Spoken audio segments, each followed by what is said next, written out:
ஒரு திரைப்பட தயாரிப்பாளராக கவிஞர் கண்ணதாசனுக்கு மிகப்பெரிய புகழையும் பணத்தையும் பெற்றுத்தந்த படம்னா அது மாலையிட்ட மங்கை என்ற திரைப்படம் தான். அந்த படத்திலே கதாநாயகன் நடித்தவர் டிஆர் மகாலிங்கம். அந்த படத்தில் முக்கியமான ஒரு கதாபாத்திரத்தை நடிப்பதற்காக எம்என் ராஜத்தை ஒப்பந்தம் செய்திருந்தார் கவிஞர் கண்ணதாசன்.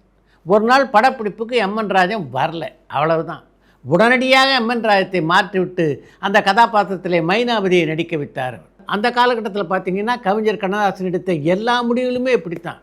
அவருக்கு கோபம் வந்ததுன்னா தடால் என்று முடிவெடுத்து விடுவார். மாலையிட்ட மங்கை படத்துடைய படப்பிடிப்பின் போது இப்படியெல்லாம் சில பிரச்சனைகள் இருந்தாலும் அந்த படம் சுமூகமாக முடிந்து எனக்கு மிகப்பெரிய லாபம் கிடைத்தது என்றால் அதுக்கு முக்கியமான காரணம் 3 பேர். ஒன்று, அந்த படத்திலே கதாநாயகன் நடித்த டிஆர் மகாலிங்கம்.